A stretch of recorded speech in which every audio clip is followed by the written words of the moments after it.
Hello and welcome to Believe. And today I wanted to kind of talk about grief and grief with family and friends. But I think I just want to start with grief with a particular situation. And that is grief with the loss of a pregnancy or miscarriage.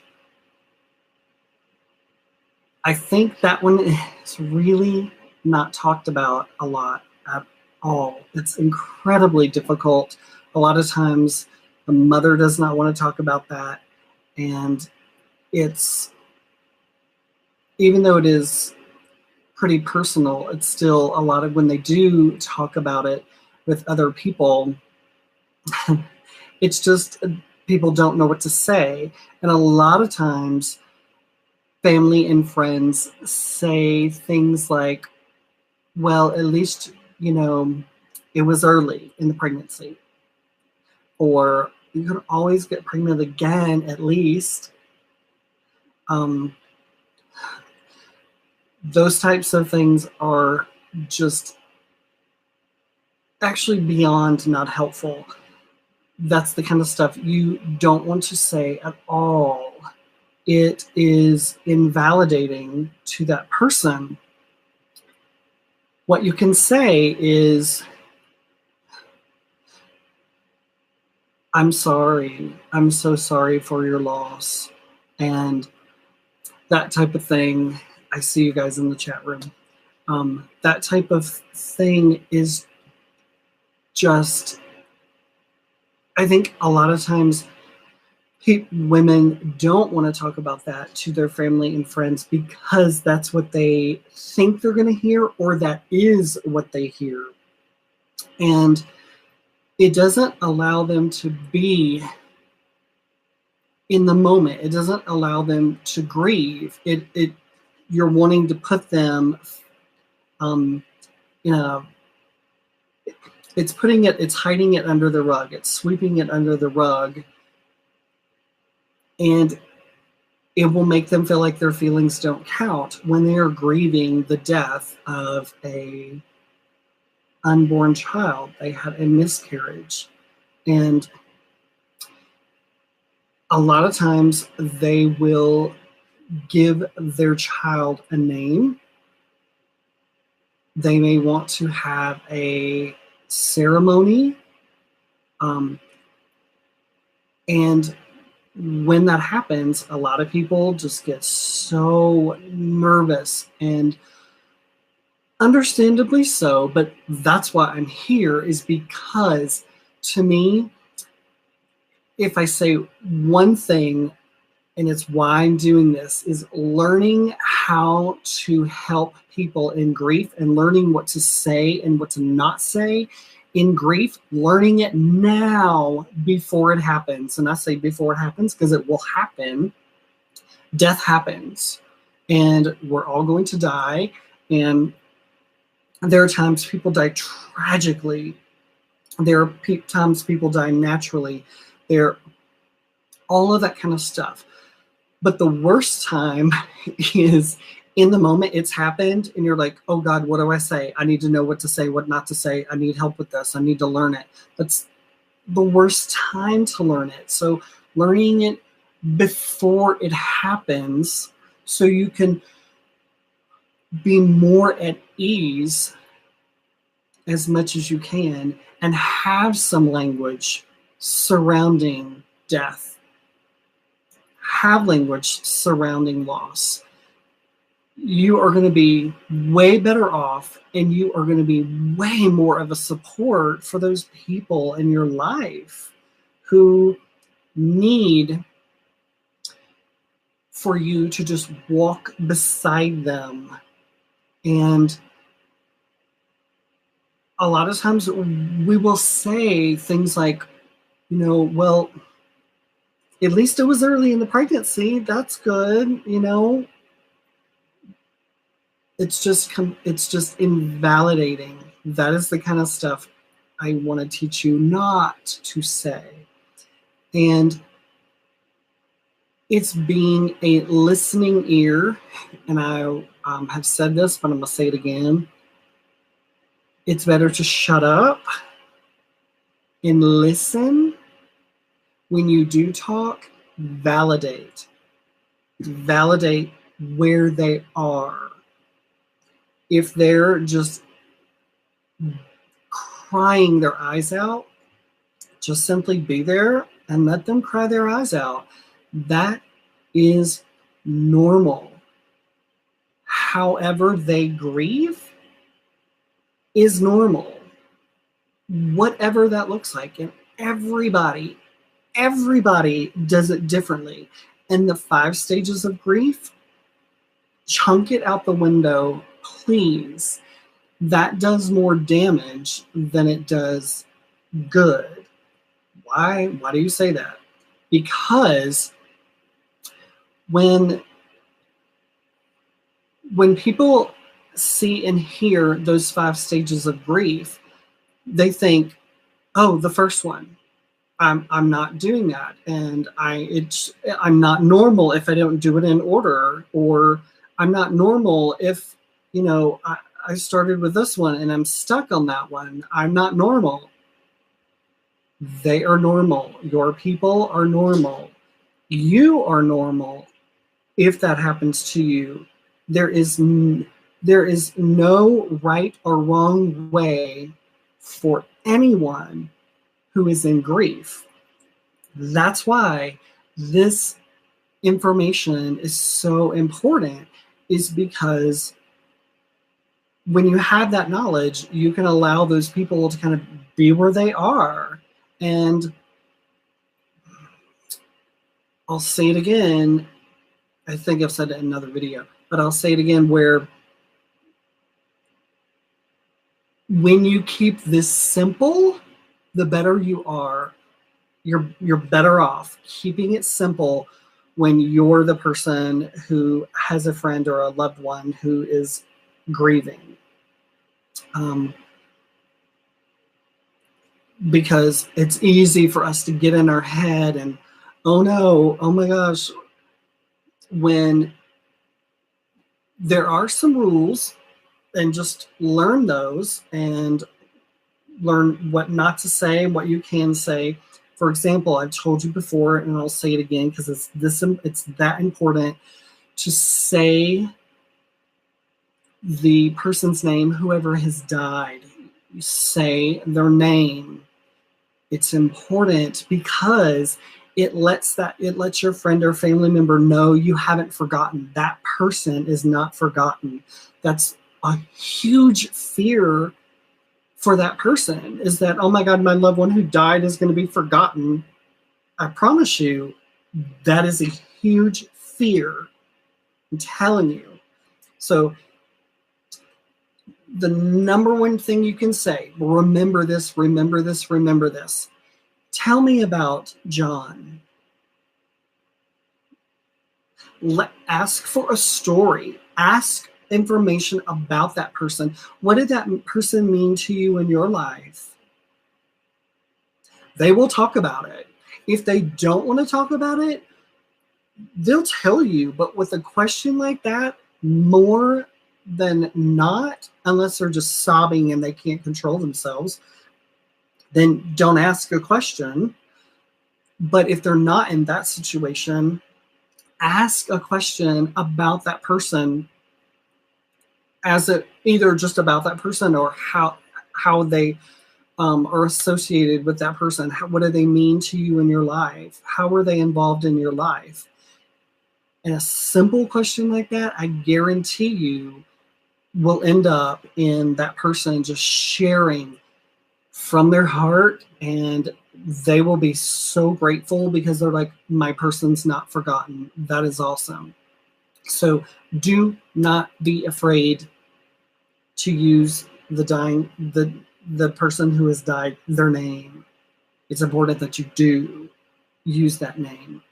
And in fact, if we stay on topic with what we're talking about with the death of an unborn or a miscarriage, that type of thing, If they have given that baby a name, use the baby's name. And that's okay. If they use the baby's name, you can use the baby's name. Important, because they don't want to be forgotten. They don't want their baby to be forgotten. But in that, I think the best thing you can do is learn what not to say. And it's just being there, your presence, and listening, just totally listening. I'm sorry, I have a dog, and he is okay, I promise. He just does this, and he's totally okay, I promise. When I do this live, there's nothing I can do about it. So anyway, just being there and have a listening ear. Another thing you can do is, instead of saying, this is actually a big one, I'm glad it just hit me, is not saying, what can I do for you? How can I help you? No, you're like, what? Why can't I say that? Because it puts it in their court and in their hands, and they have to think about what do I need? No, they don't have the energy. That's the last thing that they're going to be able to do, is to tell you how they can help, how you can help them. They don't have the energy. There's nothing in them at that moment to be able to say that stuff. So what you do is, hey, I want to bring you supper on Tuesday night. Would you like that? Is that something that would be helpful for you? And then if they say yes, how is 7 o'clock? Don't even ask them what time, because then they have to go. Just say 7 o'clock. And that is, you are laying it out. You be the director of it, because if it's no, they'll be like, no, I can't. I think 8 o'clock works. And if they don't say that, say, how about 8 o'clock? I'm going to go a step further. Another thing you can do is, I want you to have your privacy. So I can do one of two things. I can, I'm coming at 7 o'clock. I'm going to either put it at the doorstep and ring the doorbell or knock and leave. Or if you're wanting me to, I can ring the doorbell and stay and bring it inside. And if you're wanting to talk, you can't, whatever. But I absolutely will bring it to your home, knock on the door, or text you, whatever you're wanting me to do. So I just want to be there for you in that way. And that gives them the option of just being by themselves, and you've helped them. I promise you, down the road, they will be so grateful that you not only brought them food, you've told them when, you've done it, and you've given them the option of not having to talk and see people. Because a lot of times it'll be that way. There may be a good 2 weeks that they just are a hermit, but yet they need people to help them with just food. Let me give you another example. You can say, if you're really close with that person, so a close friend, a close family member, so this is not just a friend, this would be very close people, you can be like, hey, I want to clean your house, and if you're wanting me to do your laundry, I will do that, but I can come over next Tuesday at 1 o'clock and clean your home for you. Is that something you would like? So it gives them an out. And you can also say, so when I come over, I'm not going to say anything to you. I'm just going to get to work, and I'm going to do my stuff, and I'm going to leave. If you want to talk and you want me to listen, I can do that. That is how you help people in immediate grief. That is how you tell them what you want to do. I'm going to come over. What day is your garbage day? It's Thursday? Okay. I'm going to come over Thursday morning and put your garbage out front in the morning. Is that okay with you?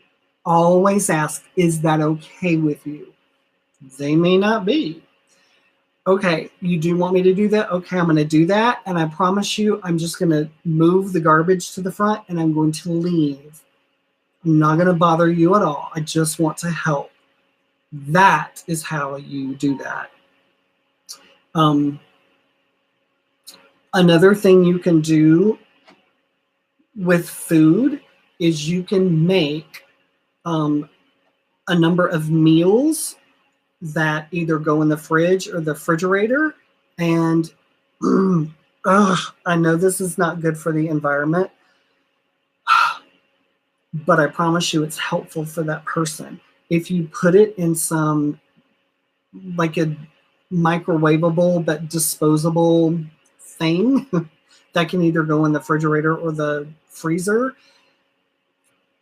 sometimes those people are just like, the dishes will stack up for weeks. And so if you possibly could do that, where they just, when they're done eating, it just goes in the trash and they're done with it. That is something. You just got to know your person. That person may hate that kind of thing and be like, oh gosh, no, the environment, I don't want to do that. And they're not going to want to tell you all that. So just know your person.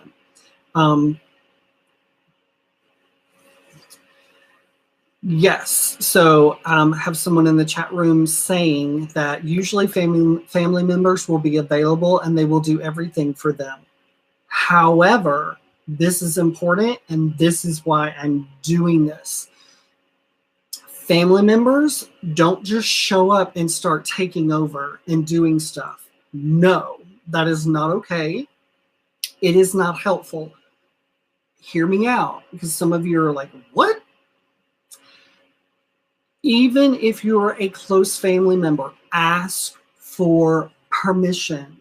You can say, I want to come over and clean, but give them the day, give them a time, give them options and say, will that work for you? Is that something you would like?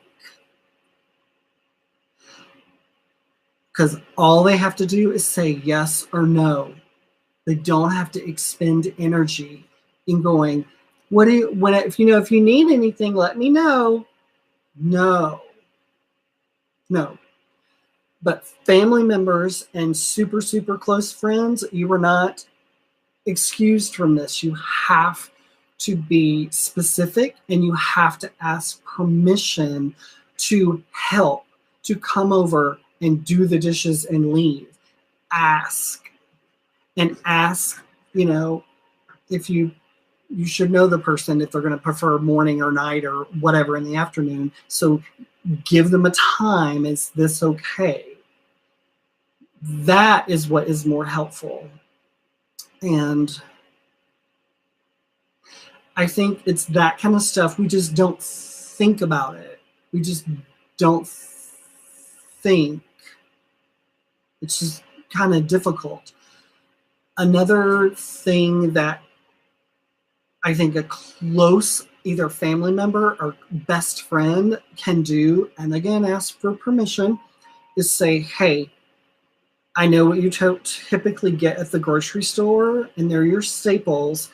Is it okay if I go get that for you? I'm going to make a list of those staples for you. And if you're wanting me to go, can you just look over it and, let me know that's okay? And I will go do that. And I guarantee you they're going to be like, they will not even be able to think, oh, this is not on the list. They won't even remember. They won't even know. It'll just be when they're ready to get it and they're going to be out of it or whatever. But that's normal. It's normal. in immediate grief, this stuff is just forgotten. So even if you're married to the person, same thing. And just realize that's where it gets even trickier, because it just can go really deep really quick right here. Because let's say we're still talking about a woman who's had a miscarriage, who's married, and that other person is going to go through grief as well. It is different. I'm not saying it's more or less at all. I'm just saying it's different when the person has carried the baby. It's just different for them. That is not to say that that other person, the significant other, will not grieve, because absolutely they will. So it may be one of those things where other friends come in and ask both of them, you know, can I do this for you? Can I do this for you at this time? Yeah. So I think I just I don't want these to be too long. So I think I'm going to just stay right there.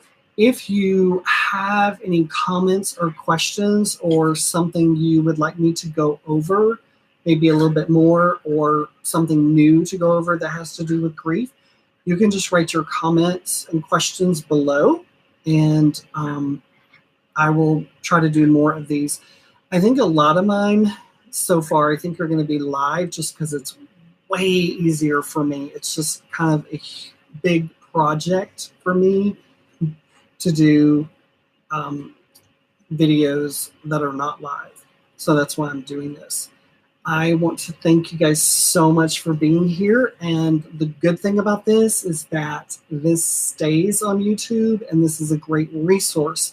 So when you forget, because you probably will, I mean, it's normal, forgetting all the different questions, what to do, what not to do, that kind of stuff, you can just refer back to these. So again, thank you very much for being here at Believe, and I will see you on the next video. If you, he's going to join me. If you like this, give me a thumbs up. And if you have not subscribed, please subscribe. And I will see you on the next Believe. Have a good day.